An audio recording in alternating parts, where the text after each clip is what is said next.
Como sobreviver na escola sem amigos. Eu não queria fazer esse vídeo, mas eu acho que ele é necessário pelos relatos e mensagens que eu recebo.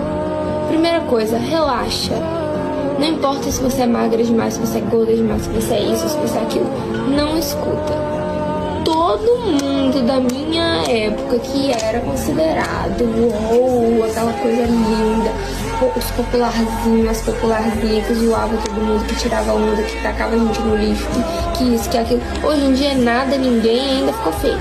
Então não se abale por comentários de gente que, ó, você devia olhar pra baixo quando eles falam, porque é ali que eles falam, abaixo de você. E aí começa a parte boa.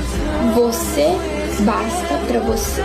Isso em amizade, isso em relacionamento, isso em família, isso em tudo. Você se basta.